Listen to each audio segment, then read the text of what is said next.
Good evening, everybody. Good morning, good afternoon. Welcome to Chattering with Nicholas Vince. And in a few moments, I'm going to be chattering with Damon Rickard and Alex Mathieson.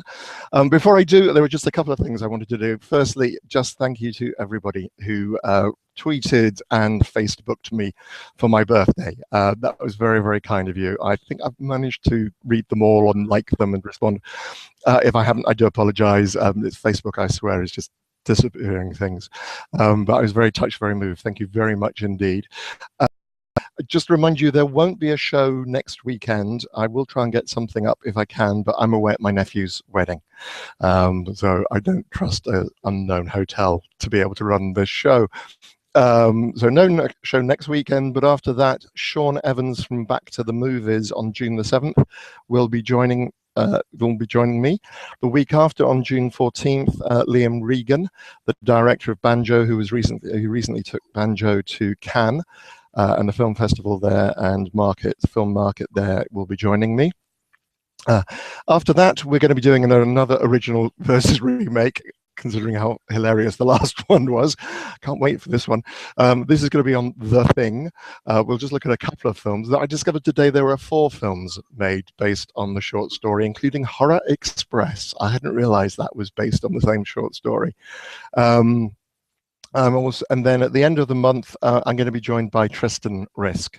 So really looking forward to having a chat and catching up with Tristan Risk at the end of the month. Other piece of good news is I'm going to be doing some filming. Yay! I'm actually going to be doing some acting again. On 12th of June, I'm going to be acting with Reece Shearsmith and Jonathan Rigby in Borley Rectory. I had a great evening on Friday evening at the launch of this book. I haven't had a chance to read it yet, but I'm completely convinced that this is a very, very good book because it's obviously covering all the very best in British horror movies. And as somebody pointed out, I don't know if you can see this, but really it's teeny tiny little print. So there's an awful lot, it's a big, thick, heavy book, and there's a lot in it. And of course, the other thing I'm going to be reading, I want to have a chance, is this came in the post. Now, of course, I'm feeling totally disappointed because it doesn't have the red on the edges of the pages, but hey, it's still going to be Clive's work. So that's going to be absolutely great. So the other thing, as usual, if you're new to this channel and these Hangouts, please subscribe to my YouTube channel and you'll be kept informed of everything that's going on. Right, enough about me. Alex and Damon, would you like to introduce yourselves, please? Hello. Who's going to go first? Hello, I'm Alex Mathieson, 36 years old. I've known Damon since I was 18, something like that. No, he was 16. 16, yeah, we used to work on a video store together, and we are the directors of The Tour, which is a short horror film which has been touring festivals for about a year now. Yeah, August will be a year. It's still going strong, which is great. Yeah, I'm Damon Rickard and co-director of The Tour, and pretty much just the reverse of everything he said. I've known him for the same amount of time. Yeah. Okay, well, that answers one of my questions. I was wondering how you two...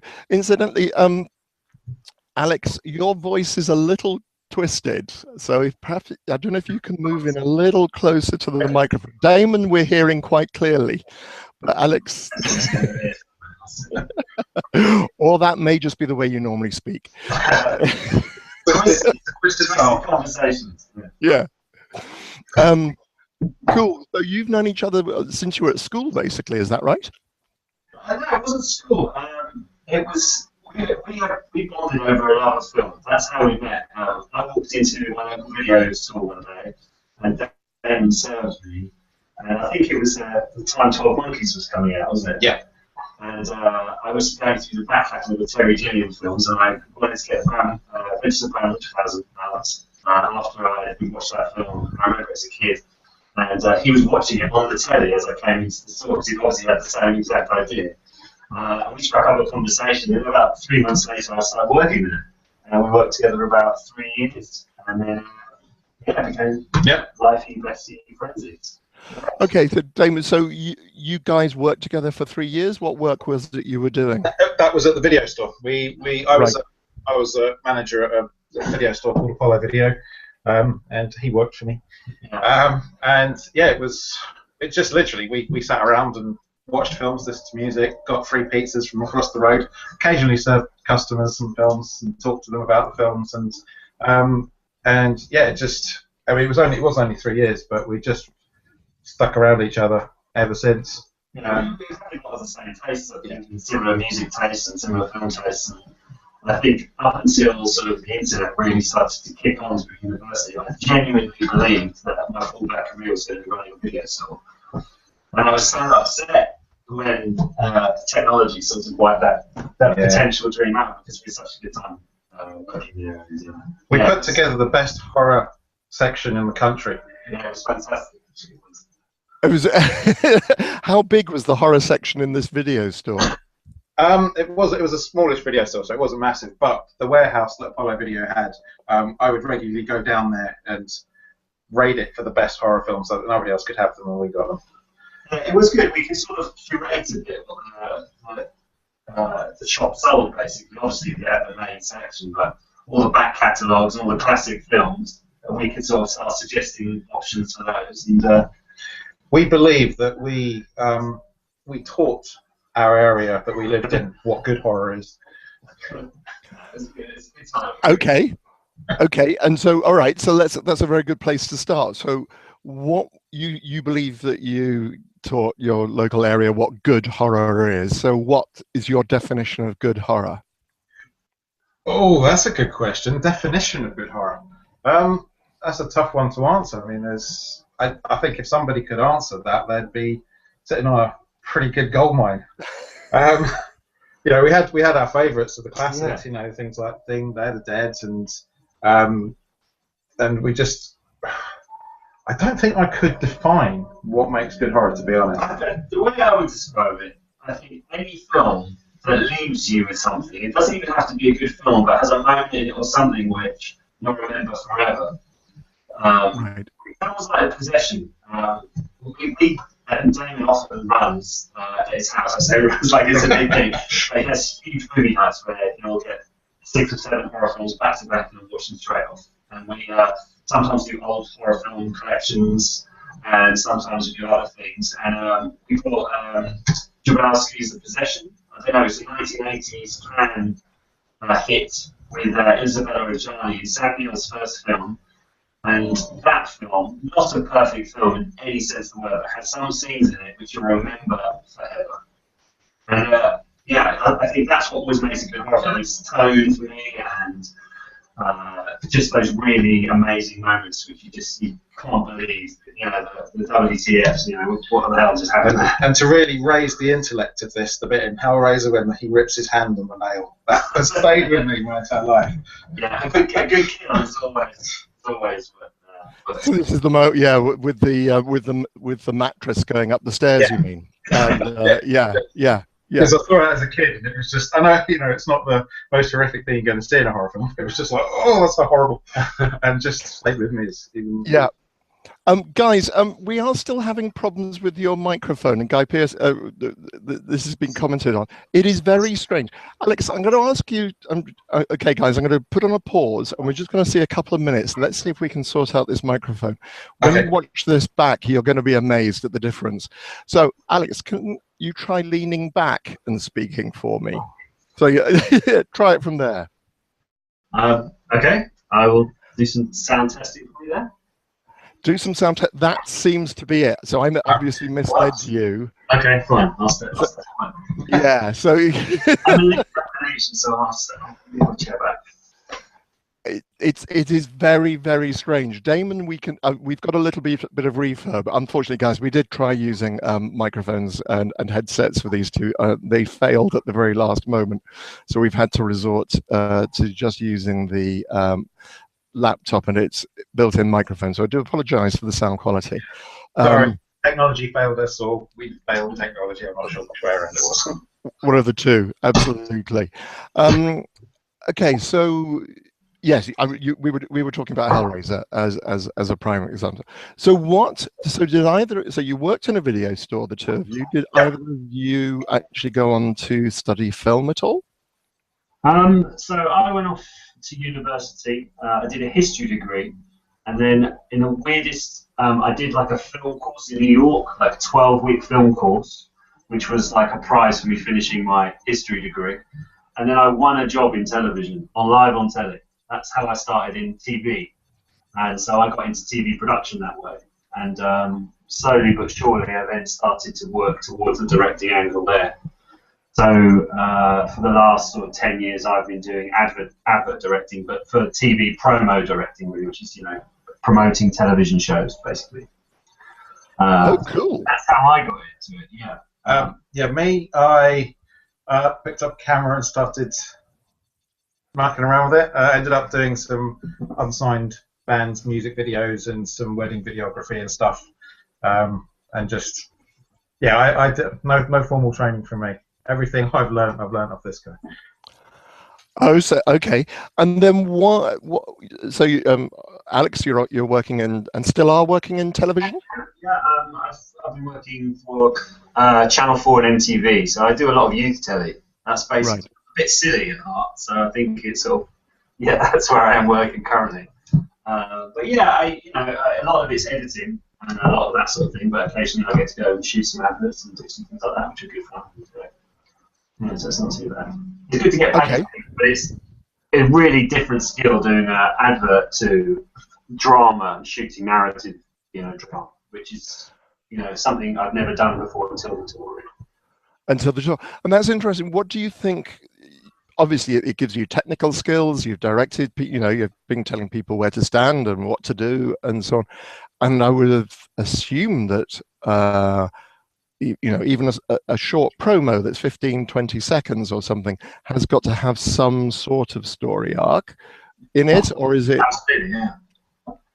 Yeah, no, I think a lot of the skills are the same, but I think the one thing I had never done was we'd write something, and we sort of were talking and we had this idea for this film, and it was for the first time, and I think, to credit to Damon, he said, let's just do it.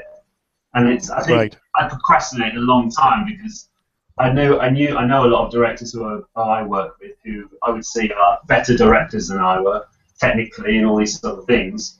And they hadn't made their short, so I was still sort of waiting for them. Maybe I just have to wait my turn. And then we just had an idea and said, you know what, let's just do it. So we just piled in. The script sat around for a little while, and it got to this point of where we were thinking, right, okay, we need to get it going, get it moving. So, one day I pretty much just said to him, okay, I've booked the flights for Jessica and Heather, so they're on their way over in March. We're going to have to get this thing sorted for them. And that was sort of the forcing point of us to actually get out there, do it, and get it done. Yeah. Okay, so let me just rewind this. So at this point, you persuade Jessica and Heather Dorff. Yep. To come across to England. Yep. Your new filmmakers. Do you have a script at this stage? Yes.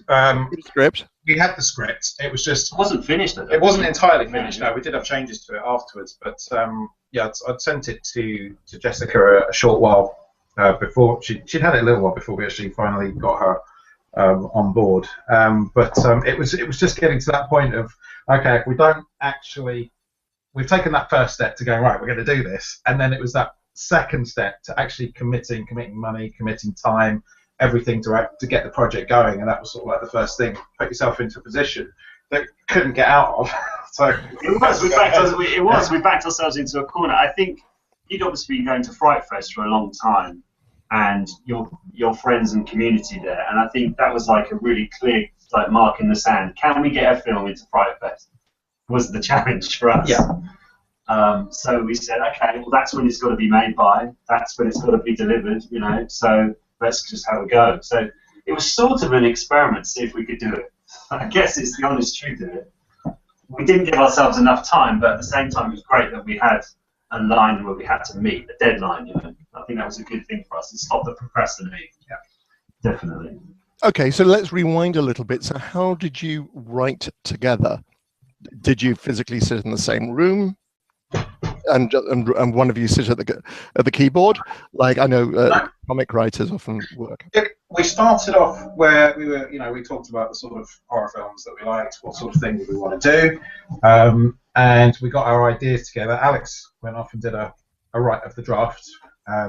We put a few ideas together. We sort of came up with scenes and things. Then Alex put it together as a script. He sent the script to me. I went over it. I made any suggestions, any changes, went back. So it was sort of like a back and forth. Yeah. Once we got the first draft done, we started just throwing it backwards and forwards and just adding ideas and just going through it that way. Really, I think it was just quite organic. Really, it just worked for us. I mean, because obviously we're both working with, we can't hang around all the time with each other. It's like it was mostly in the evenings. We just do things, or whenever we got together, we just sort of catch up and throw things around with each other. But it was just sort of driven. I don't know what we were watching. We were together watching something one day, and we just said we should make our short, and it just sort of kicked on from there, really. But the writing process was, I think that was the thing, writing something for actually conversation and dialogue.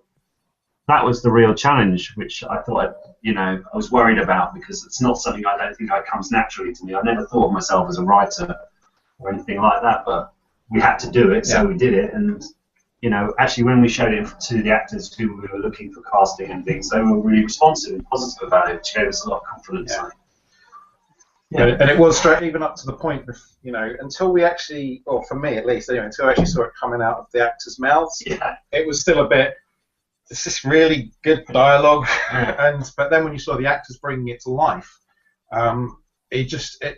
it's a whole nother level. It's like when you've got the film and you've just got the visuals that you've done, you still need to work on the sound. You're still finding it hard to picture how the whole thing's going to look. You're going, oh no, this just not looking good. But then you remember the sound is just going to pick it up to a whole new level. The grade's going to add on to it. The score's going to add on to it. So when we had the words on the page, it's still just, you looked at it, you just felt, God, is this just any good? But then, when they started delivering it, we just went, oh, it's all right, actually. It's not bad. And actually, on set, there were a couple of times where we were dead set on a line, and then it was executed and said, no, this is not going to work that line. We had to cut that. It's just, it doesn't seem a real line. On paper, it seemed real, but when they said it, just didn't, you couldn't buy it. And so I think that was something we were very good at on set, which I felt was just being really reacted to how the actors were taking to the script and how the scenes were building. We sort of had cut that bit. We know that's not going to work, and we didn't give ourselves a lot of time to shoot the film, so we had to be quick on our feet, I think. And with Jessica, Heather, and Tom, they were all very good about providing feedback, and it wouldn't work if they just wanted to sit there and just go, well, you tell us, you're the directors. But it was a really good collaborative thing that we did, and I think that really helped. Yeah, we're definitely not precious. Very good point when you're talking about dialogue. I went through it when I had my two plays were part of the London Horror Festival a couple of years ago, and working with the actors. You're absolutely. I mean, I wasn't directing in that case. I was just wrote and produced it, and there is something quite amazing about hearing your words come out of somebody else's mouth. And particularly when they say they like it, and say, "Yeah, no, this works. That's fine. That's absolutely." Or can we just try it this way, or do something like that? Yeah, when we were auditioning for the guide part, there was one particular line in it where Tom has to say something which ends in a naughty word, beginning with C, and all the guys that were auditioning were like, "Oh, we're going to do that line. Excellent. That's the line. We're going to do that line." So all actors gravitate to the bit where they can be truly nasty. Like, that was the moment of the big performance, that moment where someone just unleashes hell on the camera or on the person they're with. I think when we were doing the test screening, it was so obvious that was the one bit they all wanted to do, and that's the bit they'd all rehearsed. And they'd fumble through the rest and then just smash in with the really offensive, sort of scary part. But thankfully, Tom just blew it all away. He was brilliant.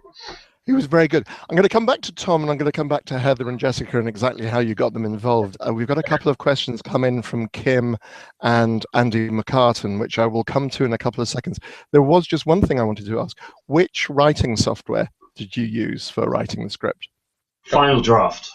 Final Draft. Well, there are other writing software that you can use. If you... It's okay. It's not the BBC.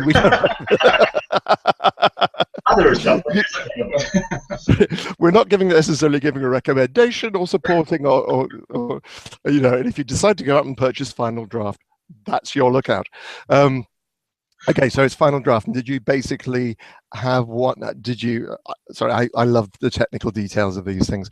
Did you have it stored in one location, or was it just on one laptop, or how did you work?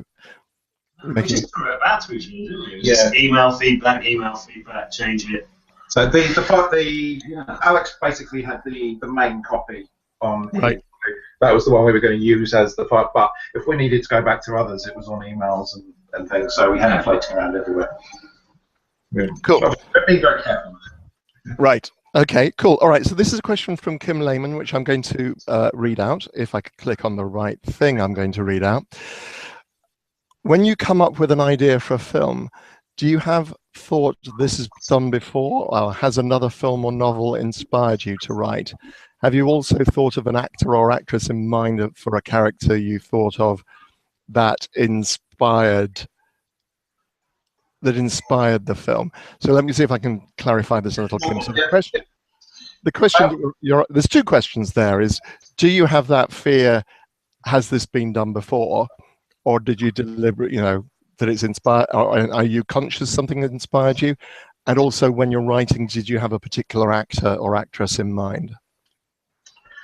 I think with the tour, we were very aware it's been done before, and that was part of the plan in it. It was not trying to redesign the wheel or anything.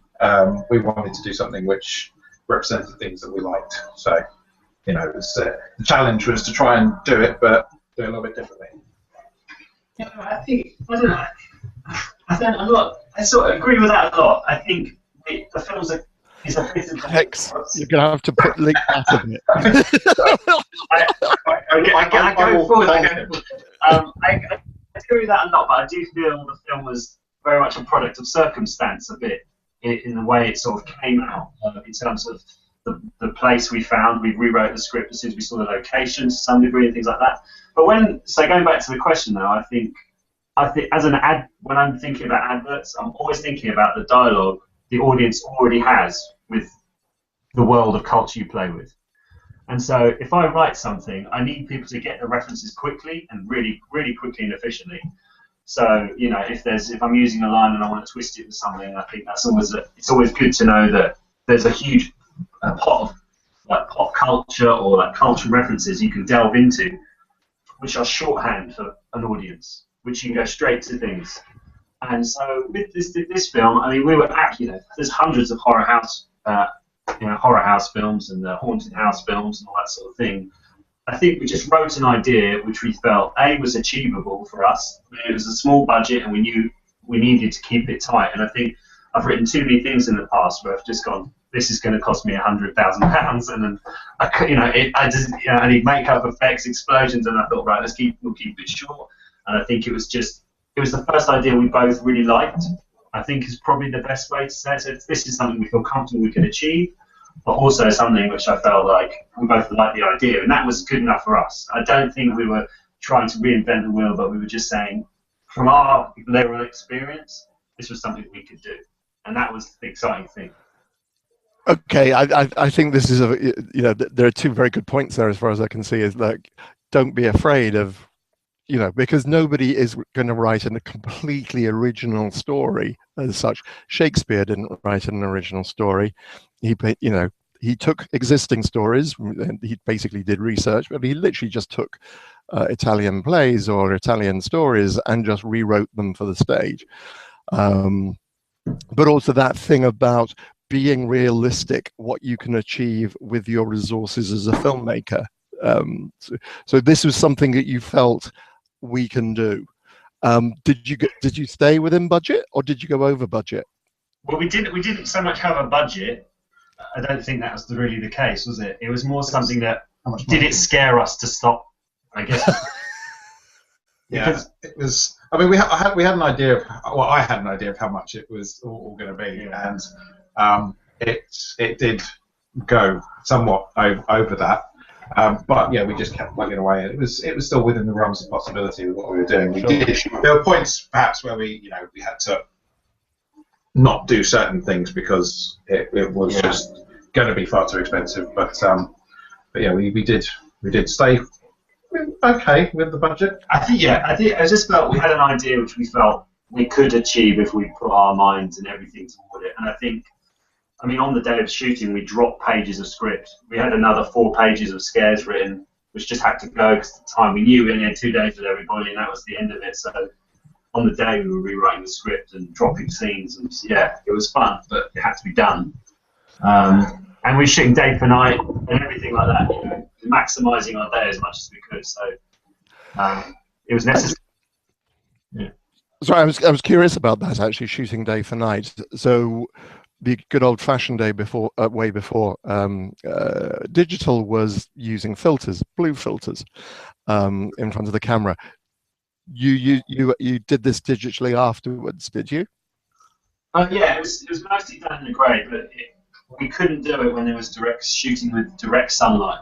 So we had to wait for a cloudiest, flattest light we could possibly get. But I mean, we had a few big lights punching through for the film, but generally, I mean, really, the end of the film, we were shooting with a torch, and that torch light was all in the house was the only light we had. It was budget lighting, and credit to our DOP, Rich. Yeah, he did an amazing. Richard Bell did an amazing job, and he was pretty much the star of the show, really. If we both like sit back and go, he's the guy who saved that film. Yeah, far more than we ever could, I think. A good DOP goes a long, long way, I think. It's always something I'm always looking for. Okay, cool. All right. So I'm going to come to a question from Andy McCartan now. Let me just bring this up on screen. And I'm just going to fix that there. Okay, you won't be able to see the whole of this question. He really loved the tour, but the question for you both is, of course, you have the writing and directing chops, but how is it to get the admin and legal side sorted? I mean, things like contracts, permissions, and insurance, etc. Well, firstly, thanks, Andy. Glad you really liked it. It depends. I mean, insurance was easy. Just go online and you can and spend money. Yeah, it was just like, they're willing to take your money, guys. So yeah, if you need insurance, it's there. Yeah. Contracts, we probably should have had a few more contracts than we did. We had contracts for the actors, and that was it. You know, the guys that gave us Withering Manor just basically just went, yeah, use it. We didn't have a contract with them for that. Yeah. There were a lot of favours involved. Yeah, it was all. Yeah, I mean, it was mostly done with favours. So. And the beginning scene we shot, we just turned up to the house and there was an actual orator going on, and we just asked the crowd to stay because we couldn't afford that number of people. And we said, please stay. You'll be in a film, and it will take 10 minutes. And so we shot all their direction for 10 minutes. Yeah. So thanks, guys. So all the extras you see at the beginning of the tour were people that just happened to be there on the day. Yeah. No release forms or anything. So. Big thanks and hugs all around. I mean, even the pub that we used at the beginning, it's a local one just up the road from me. Yeah. I just went in there and just said, look, we need a pub. Can we use it? And we did the catering with them, so yeah, you know, they got some money at the back end of it, which yeah. was fine. But yeah, they were great to us as well. You know, that's a whole morning in the pub, which was it was fantastic. I mean, I think if you're going to be doing things where you're potentially going to be putting people in danger, anything like that, yeah.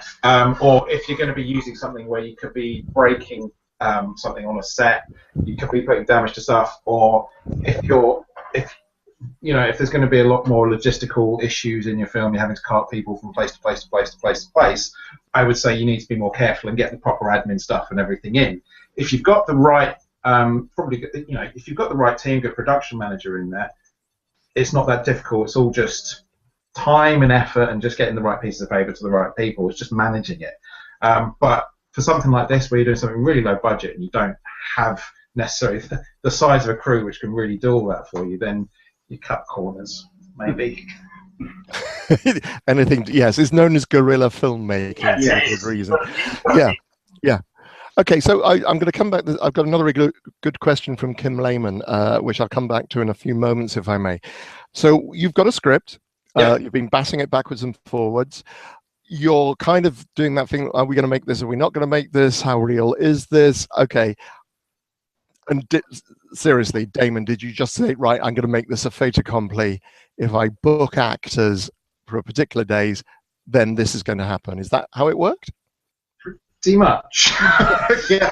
It's like I said earlier, we worked back from the Fright Fest deadline, and we thought, okay, what is the absolutely last point we can really film this if we want to get all the post-production done? So we sort of worked from that, And then I've got dates that that Jessica and Heather were free from until. So that gave us a space of time as well, because there was a sort of section in March last year that they were free for. And yeah, we just sort of then went, right, okay, it has to be a weekend, so that took down our available dates even more, and went for it. And yeah, it just that locked us into it. We didn't have, once we booked those tickets and everything, unless I wanted to say goodbye to the money, we didn't have anywhere to go except to get it done for those dates. From my perspective, that was a funny time because we hadn't. It's been a blessing, absolute blessing they've been in our film. But when you said these girls are going to be in our film, and I was like, I haven't even seen enough of their stuff. Are they right for the role and all these things? I was really worried that we've got these two girls in. And I wasn't sure if they were right. I'd sort of imagined them slightly younger originally in the film, playing the classic sort of teen victim of a horror film. I was thinking quite cliche in that respect, and it was a brilliant move in the end. I mean, firstly because they were great actors and they were superbly supportive of us, but also in terms of the help in promoting the film and everything like that, it's been an absolute blessing. And just Heather and Jess are one of a kind, both of those girls, and very pleased to have met and work with them. Yeah. Absolute troopers on set as well. Gave us everything we needed. No complaints or anything. They were brilliant. Yeah, they really did. They should have complained a lot more. Things were different. Okay, so you got did you have Tom in place first, or did you get the girls first? I got the girls first. Tom was the last piece of the jigsaw. Yeah. And did you just do auditions, and where did you advertise to get your actors? Because obviously I work with some casting agents. I sort of said, we have this script, we send it out to people, and we don't it's a small budget film, and basically she said, you're going to have to pay for a proper actor if you want to get the right sort of people looking at this script. Okay, so we sort of said, okay, you've got to pay this minimum amount of money per day. And I said, okay, and then you sort of suddenly get into a different type of actor, not the sort of normal commercial actors I get who just do turns and looks and things like that, but someone who actually acts scripts and drama and things like that. So we got about 8 or 9 people in to read it in the end, and on one day, and I recorded them all at my workplace, and then we sort of looked through them, and Tom shone out really in the end, didn't he? Yeah, I think we wanted someone who was charming and easy on the eye, which was obviously one of his major benefits, and also he really got the role. And I think one of the other things which was really important with Tom is that personality-wise he fit with us. Yeah, he knew our position and our level, and he was willing to take a chance on us and work with us and do all those things. And I think some of the other actors maybe we did meet, I thought this guy could do a great job, but would he get on with us and work the way we're going to have to work this film, and be prepared to sort of muck in. I mean, he was helping making sandwiches at one point. He was we were all getting involved, getting our hands dirty as it were. And he was fantastic at just sort of immersing himself in the whole project and really supporting it 100%. And that makes a very interesting point. You remind me of George Clooney talking on the Actors Studio, inside the Actors Studio, whereas he's saying, when you consider, he's auditioning and you're looking at people, you really are looking to find people who you want to work with, because many people can act, but actually finding people who you can gel with and are going to stick with your project, particularly when you're working on low budget, strikes me as incredibly important. I just want to point out that I reminded you of George Clooney. And I just want to... you reminded me of George Clooney. Well, that's good enough for me. I'm out of here. See you later, guys. I'm willing to give you that one. I'm absolutely willing to give you that one, Alex. I do have an interesting question here from Kim Lehman. Does budget dictate what film you are going to be able to make? Yes. Yeah. It does. If we absolutely, if we wanted to make a film where at the end we have to blow up a house, we can't. You're not going to make a really big action film on a low budget, but you can make a personal, low-key horror film on a low budget. I think that's why you get a lot of first-time directors without any money going into that sort of thing, because you can do horror without much capital in there. You just need to have ideas, good talent, and a willingness from a crew to literally give you whatever they can for a period of time without much in return, except for getting this thing at the end where, me and Alex have people remember that we did it. Tom, Jessica, Heather get that. But when you've got somebody like the second AC who worked their butt off on the film and were absolutely fantastic, giving us everything, and people just forget about those people, and it's a shame because you need those crew members to make it work. And if you don't get the good ones, it's going to be a difficult shoot. Our crew changed. We shot for 2 days, and our crew changed both days depending on who was available. We were much quicker on the first day because we had a bigger crew. And then, as people said, "Sorry, I can't make today," we have to respect that and understand that, and go, "Well, we're not paying you much money, and we do get that much." Well, some people got money, but there's a really in my world, in the TV world, the 3 things we always say is a great piece of work needs 2 out of these 3 things. It needs time, budget, and a great idea. So you've got to have at least 2 of those 3 things to make an idea really work. Ideally, you want all 3. But if you've got infinite amount of time and a great idea, and you're willing to wait for people to work for you. I mean, I know a lot of people who have done short films, and they're still, a year later, still getting the edit done because they've asked a really good editor to do it, and they're just waiting for his schedule to come free. And they're prepared to do that. For us, we gave ourselves a deadline. We had to go and do it. And so, I'm not really a big fan of editing my own work because I think you get too personal with how hard it was to get a shot. But for us, it was no choice for us. We edited it ourselves. Yeah. Okay, well, that actually brings me to another question. So you're on set, you've got these wonderful people working with you, you're enjoying it and so on. But normally one has one director on a film set, as I say, apart from Jen and Sylvia Soska. How did you guys work it? I think it benefited us the way we were shooting it a lot.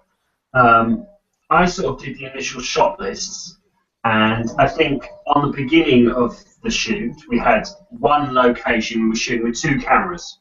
So everything we shot with 2 cameras just to double up and save ourselves some time. So instantly that gave us a role each. Yeah. You will look after that camera, I'll look after this camera. And that gave us roles to play. And as the day went on and we got more and more stretched, we relied on each other hugely to just start working the shots between us. So I'm going to go up and shoot the high angles in this room for this scene.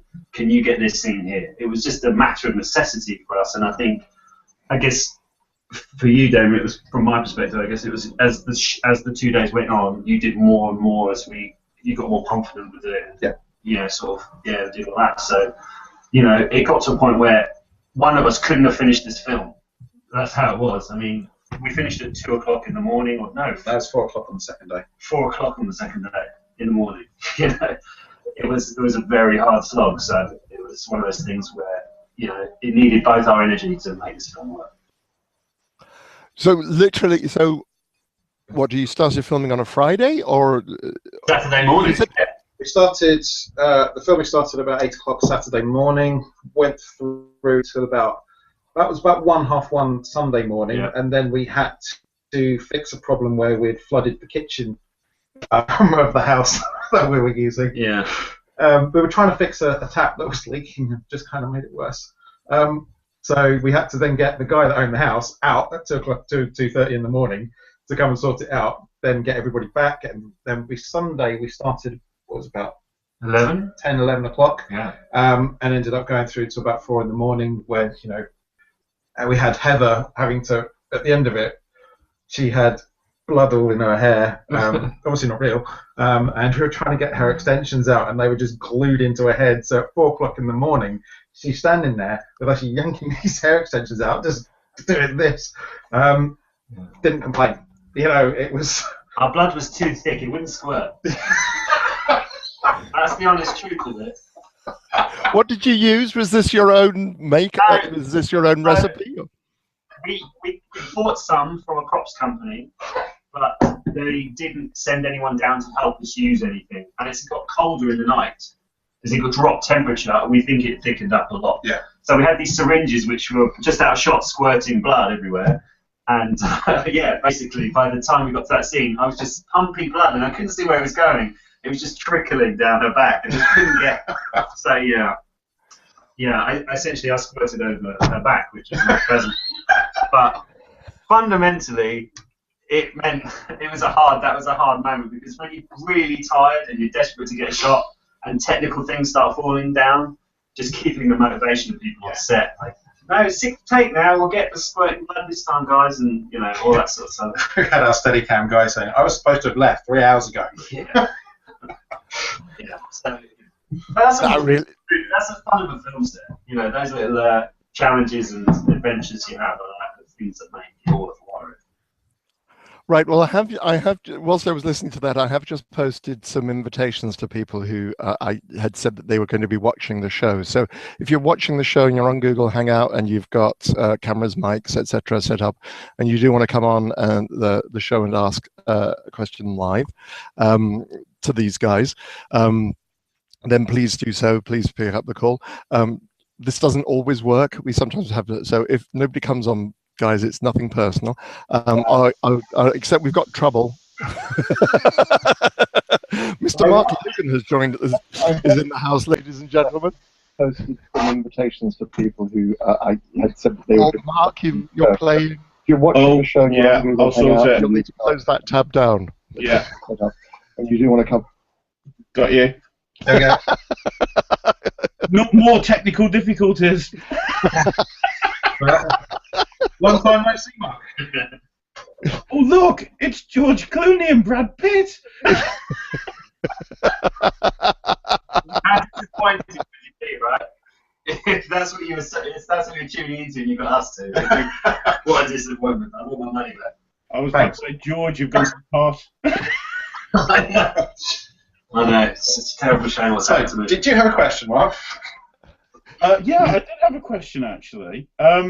As far as the two of you working together and collaborating, I heard what you said earlier about the two cameras, but did you set that up from the start? Was it clear what your roles were before you got to filming, or did it just evolve naturally once you're on set?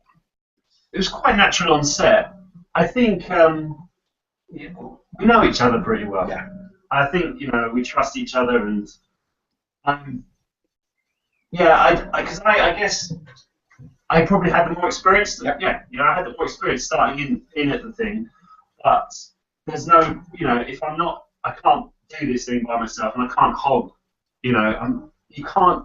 You've got to be a diva when that's your job to be a diva. But this was our project, and Damon had put just as much in as me up front. So we just had to start feeling our way through it and working around each other, and it worked out well. I think personality-wise, I think we were fortunate that it did work quite well for us. I mean, if at the end of the day, I had no idea how to run it through. Never done it before, so when I got on, I knew the sorts of shots I might have wanted. I knew how I wanted the actors to play it, so all of that was okay. I could say what I wanted in those aspects, but actually running it on set, unless you've done it before, there's a lot more to it than you might think. So there was a lot of a massive steep learning curve for me during the first, especially on the first day of the tour. And thankfully, Alex was an absolute star with not yelling at me really, because I don't know I'm not a yeller. He's not a yeller. Looks up with your brother. Did you agree what would happen if you disagreed in advance? Did you agree what will we do if one says I want this and one says actually I think it needs to be done like this? Well, I would often see if we get both ways. I mean, when you shoot something, the edit is really the final place where it all comes together. And if they weren't unreasonable, if one was like, no, we need to set up a really complicated shot, then I think that would just come down to, do we have time for it or not? But I think generally it's like, yeah, I think that's a good idea. You shoot it from your angle and my angle using the two cameras, and then in the edit we'll see which is the best. Often performance sort of drives your edit to a lot of it, I think. But the worst thing for us, I mean, we shot a whole another 4 hours of Steadicam stuff which we lost. which was just heartbreaking when we were going through the edit. There were some awesome shots we never managed to get into that film. So, you know, it's what you get at the end, isn't it? I think we were lucky, you know, and I think very realistic about what we could achieve. And I think that helped us a lot. And there were times where we'd planned a shot, we just had to throw it away. So there's no way we're going to plan this and get this done all in one shot, for example. But how can we make it work? And I think that's what was good about the set and the team we got together. Everyone was so reactive to what was going on. And when we were losing time in the day, right, we'll lose this now, move on, let's see how else we can shoot it, simplify where we need to simplify it, and do all of that. So that was really good. I was curious about something, actually, again, just rewinding something. You, Damon, you said that you got hold of Jessica and Heather. How did you get hold of them? Had you met them before, or just seen them, or how? How do you go out and find two beautiful young women to be in your movie? Well, it worked for me when I got married, so I thought I'd be able to do it again. Jessica I got to know Jessica basically through Twitter initially, and then I did an interview with her as well for my a website that I was running that I haven't had time to, so it's been sort of dormant for the last year or so. And it was during sort of after the interview I started talking to her about this script, and I tweeted to her about it as well. And at the end I just said, "Okay, you sent a tweet saying you're in. Is that the case?" And in the interview, you called her bluff. She said yes. Yeah, I called her bluff, but she said she'd up for it. I mean, it was possibly the fact that I promised her lots of alcohol that helped. But yeah, she was the seedy world of actors grooming. You will have a lovely green room. Been a lovely experience for you. We'll take absolute care of you. I'm sure the lure of England was in no small way a help. You know, both her and Heather really enjoyed the experience, as far as I know. Heather came through after getting Jess. We were looking. There was somebody I was looking at for the other role, but just they weren't really coming back to me very much. And Jess said, "Oh, by the way, these two people have read your script as well, and they both want to be in it." And so I looked at both of them, and when I went through Heather's reel, there were bits in there that I saw in the character that she was going to be playing, and I thought, yeah, she's the one I want. So that's basically how that happened. I mean, yeah, Heather wanted to work with us. it's just okay. This is yeah. No, yeah, she was. I thought Heather, she had to do a lot of the. I guess she was one of the lead female in many ways, because she was seducing Tom. Yeah. And you know, a lot of the playful banter was between those characters, and I thought she really did a great job for us. And, yeah. Really did. It was very intentional casting Jessica for me in the other role, because that's not what people were used to seeing her. And you know, she plays the sort of uptight, less willing to go out and have fun sort of character. I thought it would make a nice unexpected change for people to see Jessica in that sort of role, rather than the you know, the more outgoing roles that she had. And yeah, people seem to respond quite well to that. Yeah. Okay, so you have this film, you've shot it, you've edited it now, and again, which application did you use to do the editing? Avid. Avid. Yeah. I work on a couple. I work on Premiere Pro, and you do a bit of Final Draft, don't you? Final Cut. Final Cut, and it was basically, we started begging around post-production houses saying who had a suite we could use in the evenings and weekends, and they used Avid and I could use Avid, so we sort of went that way. I thought I was going to be doing most of the editing, but actually Damon did quite a substantial part of the editing, really. We both chipped in, and he built complete scenes and I did complete scenes, and we started stitching all together. It really was quite a harmonious thing. Oh, now I think we're being joined by Eric Fabiashi. Oh, who's hey guys. Hello, Eric. Hello, Eric. Oh, hello. Hi, Eric. We can hear you just. Did you have a question for the guys? Hello. No. I know Eric said he was trying to set up something before the show. He was trying to get his technical sorted out. So we can... Eric, are you there? I am here. Sorry, gentlemen. Hey. Hi, Eric. Hi, how are you today, gentlemen? Very good, thank you. How are you? Oh. Eric, did you have a question for these guys? It's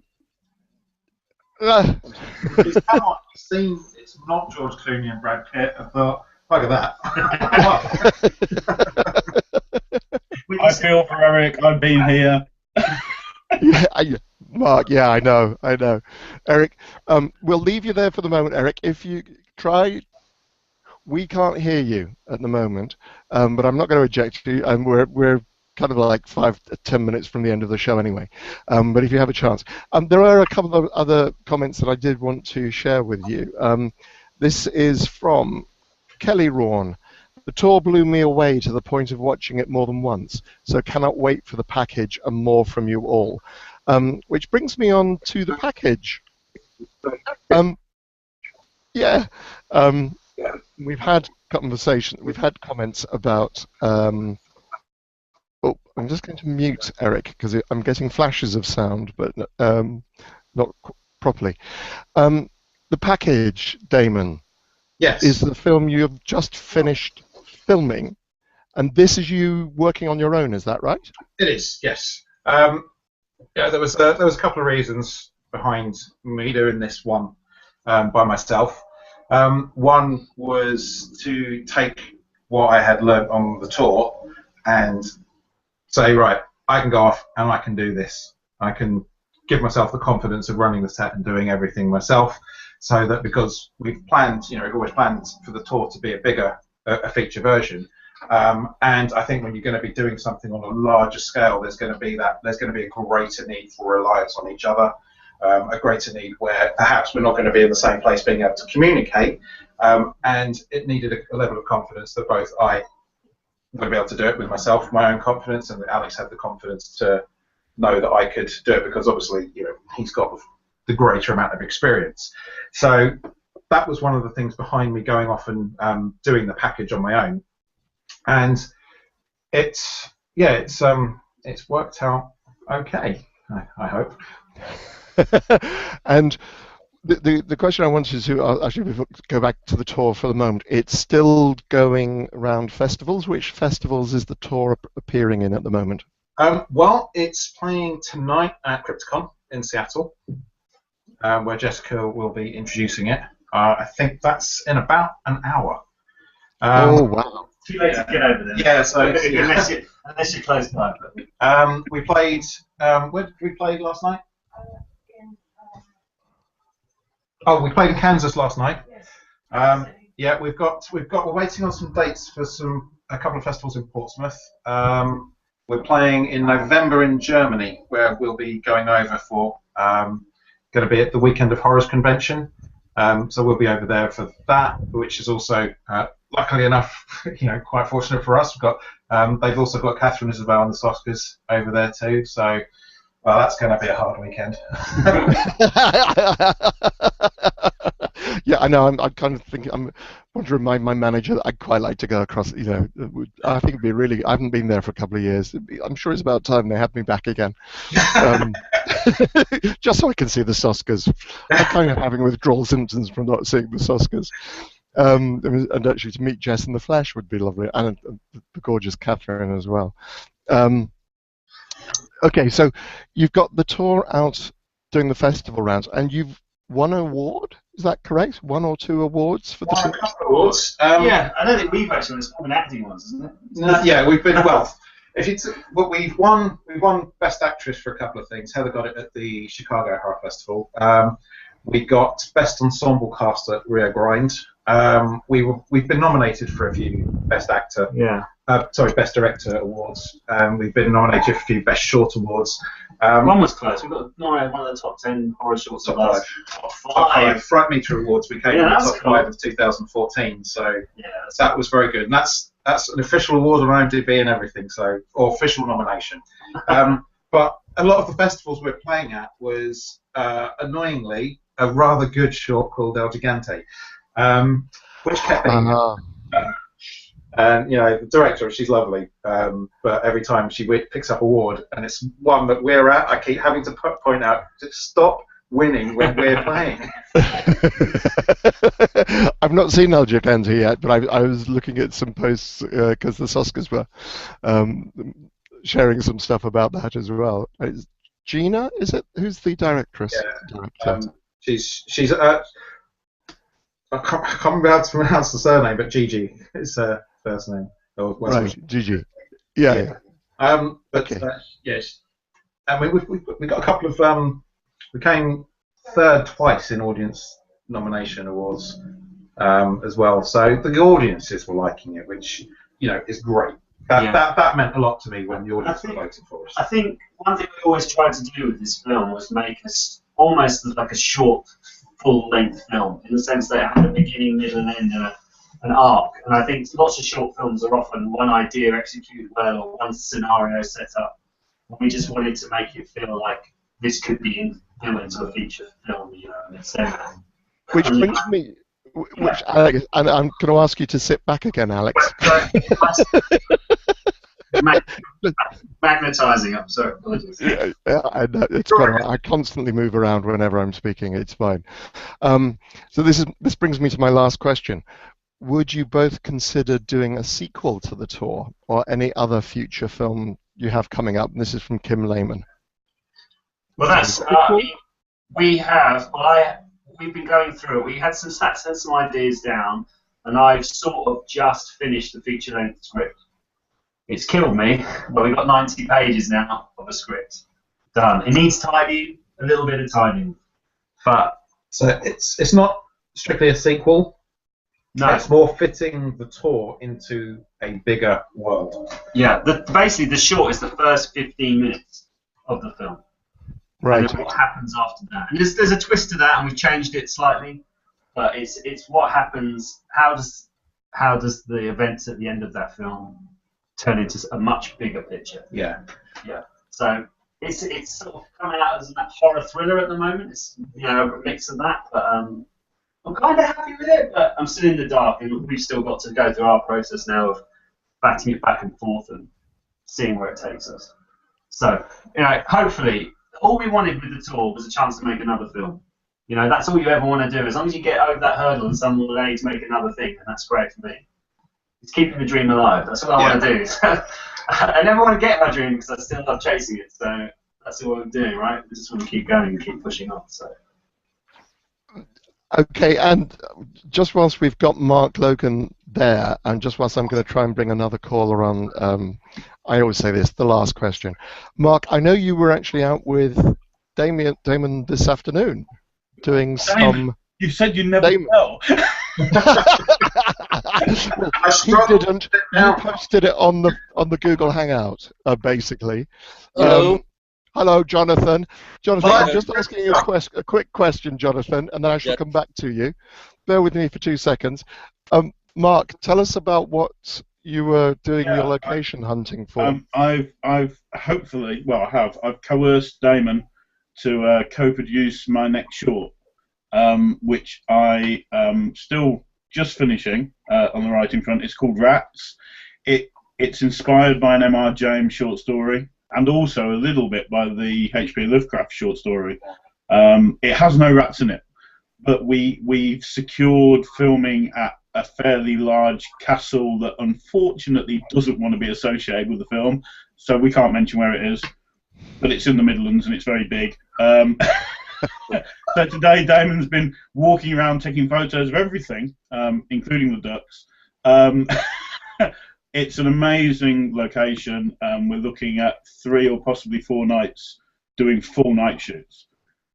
So I'm really looking forward to it. And failing anything else, I'll just give Damon a camera and say, "Can you be my second unit, please?" as well as co-producing. Brilliant.